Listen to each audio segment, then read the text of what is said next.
Hello guys, আজকে আমরা একটা ডিফারেন্ট টপিক নিয়ে আলোচনা করব। সেই টপিকটা কি না, ইসরায়েল। ইসরায়েল এমন একটা দেশ যাকে সারা পৃথিবীর ম্যাক্সিমাম দেশেই ভয় করে। কি আছে এই ইসরায়েলে যার সাথে তারা পুরো পৃথিবী কাঁপিয়ে বেড়াচ্ছে?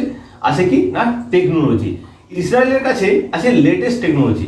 পৃথিবীতে এমন একটি দেশ যে অনলি ফ্রম তাদের জিডিপির 4 থেকে 5% খরচা করে রিসার্চ অ্যান্ড ডেভেলপমেন্টে।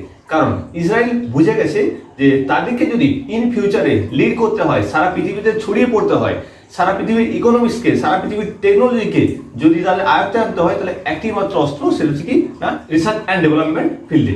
অলরেডি আমরা অনেকেই জানি, হামাস সম্পর্কে শুনেছি, যেটা ইসরায়েলের একটা গুপ্তচর সংস্থা। আবার ইসরায়েলের যে যুদ্ধের যে টেকনিক বা কলাকৌশল, সেগুলো সম্পর্কে আমরা অলরেডি জানি। আজকে আমরা জানবো যে ইসরায়েলের এরকম লেটেস্ট 3টে টেকনোলজি যেটা পুরোপুরি ফিউচারিস্টিক এবং ফিউচারে এক নতুন দিশা দেখাতে চলেছে।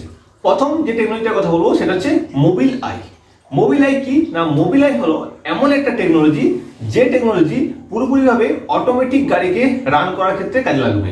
আমরা বর্তমান প্রযুক্তিতে যে ইলেকট্রিক গাড়ির কথা ভাবছি, সেখানে ড্রাইভারলেস গাড়ির কথা ভাবছি। তো এই ড্রাইভারলেস গাড়িতে যে টেকনোলজিটা সব থেকে বেশি কাজে লাগছে সেটা হচ্ছে মোবিল আই। এই মোবিল আই ইসরায়েলেরই একটা সংস্থা যারা এমন একটি টেকনোলজি তৈরি করেছে যেখানে ড্রাইভারলেস কার পুরোপুরিভাবে রান করা সম্ভব। এবং ড্রাইভার যুক্ত কারের মধ্যেও যদি এই টেকনোলজিটাকে ইউজ করা হয়, তাহলে তা অ্যাক্সিডেন্টের পুরো ধারে কাছে যাবে না। সম্পূর্ণ অ্যাক্সিডেন্ট মুক্ত কার চালানো বা কার ড্রাইভিং এর একটা অভিজ্ঞতা দিতে চলেছে এই মোবিল আই টেকনোলজি। অলরেডি সারা পৃথিবীতে প্রচুর সংখ্যক গাড়িতে অলরেডি এটাকে ইনস্টল করা হয়েছে এবং সাকসেসফুলি এটা রান করছে। তাহলে এই ধরনের একটা ফিউচারিস্টিক টেকনোলজি কিন্তু আমাদের ইন্ডিয়াতেও আসতে চলেছে খুব শীঘ্রই এই মোবিল আই এর হাত ধরে। এই ধরনের বিভিন্ন ফিউচারিস্টিক এবং আমাদের কাজে লাগবে সেরকম টেকনোলজি প্রতিনিয়ত দান করে চলেছে এই ইসরায়েল। চলো দেখিনি নেক্সট কি টেকনোলজির কথা আমরা বলতে চলেছি। নেক্সট যে টেকনোলজিটার কথা বলবো সেটা হচ্ছে ওয়াটার জেন। ওয়াটার জেন এমন একটা টেকনোলজি যেটা নিশ্চিত ভবিষ্যতে আমাদের কাজে লাগতে বাধ্য। দেখো, আমাদের অক্সিজেনের পর যে জিনিসটা সব থেকে বেশি ইম্পর্টেন্ট সেটা হচ্ছে জল। আর এই পৃথিবীতে বিশুদ্ধ জলের পরিমাণ খুবই কম, আর যেটা আছে তাও কিন্তু ধীরে ধীরে শেষ হতে চলেছে। ম্যাক্সিমামটা কি না, দূষিত জলের ভান্ডার বা এমন একটা জল যেটাতে আমরা ব্যবহার করতে পারি না। কিন্তু ইসরায়েল একটা নতুন টেকনোলজি সামনে নিয়ে এসেছে যেটা হচ্ছে ওয়াটার জেন। এই ওয়াটার জেন টেকনোলজির সাহায্যে বাতাস থেকে বা এই হাওয়া থেকে কিন্তু জল তৈরি করা সম্ভব হয়েছে।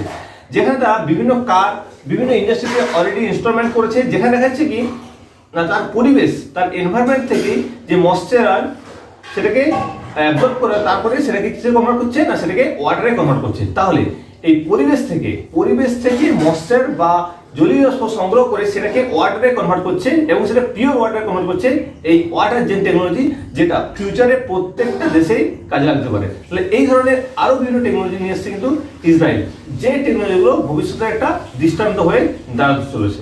আরেকটা টেকনোলজির কথা বলবো সেটা হচ্ছে পিল ক্যাপ। দেখো, এই পিল ক্যাপ হচ্ছে এমন একটা টেকনোলজি যেটা মেডিকেল ইন্ডাস্ট্রিতে একটা রেগুলেশন নিয়ে আসতে চলেছে।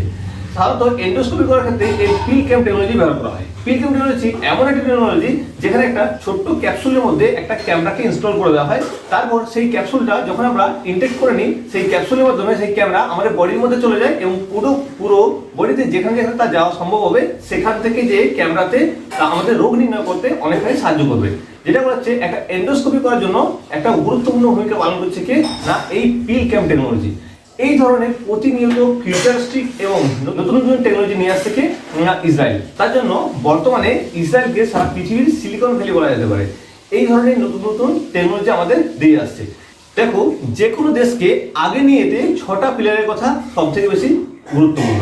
1 নম্বর হচ্ছে টেকনোলজি, 2 নম্বর যেটা হচ্ছে সেটা হচ্ছে ইউনিটি, 3 নম্বর যেটা হচ্ছে সেটা হচ্ছে ইকোনমিক্স, 4 নম্বর হচ্ছে আর্মি, 5 নম্বর হচ্ছে ইন্টেলিজেন্স, আর 6 নম্বর হচ্ছে কি না বাউন্স ব্যাক। এই 6টা জিনিস যদি কোনো দেশের কাছে থাকে এবং এই 6টা জিনিসকে যদি কোনো দেশ সঠিকভাবে ব্যবহার করতে পারে, তাহলে সেই দেশ কিন্তু আগিয়ে যাবে, তাকে কেউ রুখতে পারবে না। আমরা ইসরায়েলের ক্ষেত্রে দেখেছি এই বাউন্স ব্যাক, বারবার তো তাকে হারিয়ে দেওয়া হয়েছে, আবার সে উঠে দাঁড়িয়েছে। ইসরায়েল বাউন্স ব্যাক করেছে।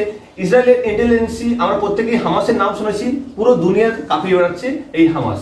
নেক্সট হচ্ছে আর্মি। আমরা জানি ইসরায়েলই এমন একটা দেশ যেখানে 100% প্রত্যেককে ম্যান্ডেটরি আর্মি ট্রেনিং নিতে হয়। 4 নম্বর হচ্ছে ইকোনমিক্স। ইকোনমিক্স হচ্ছে সারা পৃথিবীর ইকোনমিক্সকে আজ কন্ট্রোল করছে কিন্তু ইসরায়েল। পরোক্ষভাবে অথবা প্রত্যক্ষভাবে। আর টেকনোলজির কথা তো বলতেই নেই, অলরেডি আমরা 3টে টেকনোলজির কথা বললাম, এরকম প্রচুর টেকনোলজি ইসরায়েল তৈরি করছে অনলি ফ্রম তার রিসার্চ অ্যান্ড ডেভেলপমেন্টে ইনভেস্টের জন্য। তো প্রত্যেকটা দেশের সরকারকে, বিশেষ করে আমাদের ভারতবর্ষকে যদি আগিয়ে নিয়ে যেতে হয়, তাহলে ভারতবর্ষের সরকারকে রিসার্চ অ্যান্ড ডেভেলপমেন্ট ফিল্ড নিয়ে ভাবতে হবে, এখানে ইনভেস্টমেন্ট করতে হবে, তাহলেই আমরা নতুন নতুন তথ্য, নতুন নতুন প্রযুক্তি এখানে তৈরি করতে পারবো। আর সব থেকে বড় কথা, যে আমাদের যে ট্যালেন্ট বাইরে যে চলে যাচ্ছে, বাইরের দেশে যে কাজ করছে, তারা কিন্তু আমাদের কাছেই থাকবে যদি আমরা রিসার্চ অ্যান্ড ডেভেলপমেন্টের জায়গাটাকে ফোকাস করতে পারি এবং প্রপারভাবে ইনভেস্টমেন্টের জায়গাটাকেও চিন্তা করতে পারি। এরকম আরো বিভিন্ন টপিক নিয়ে পরবর্তীকালে আমাদের এই চ্যানেলে আলোচনা হবে। আর তোমাদের যদি ইসরায়েল সম্পর্কে আরো বিস্তারিত কিছু জানার থাকে, তাহলে তোমরা অবশ্যই কমেন্টে জানাবে। আমরা এই ইসরায়েল নিয়ে এবং ইসরায়েলের যে ডেভেলপমেন্ট নিয়ে দু একটা ভিডিও বানাবো, যে ভিডিওতে পুরো কমপ্লিট কনসেপ্ট থাকবে যে ইসরায়েল কিভাবে আগিয়ে যাচ্ছে এবং প্রযুক্তিকে কিভাবে ডেভেলপমেন্ট করছে, এবং তার সঙ্গে আমরাও কিভাবে আমাদের এই প্রযুক্তিকে ডেভেলপমেন্ট করতে পারি। জয় হিন্দ, জয় ভারত, দেখা হবে পরের ক্লাসে।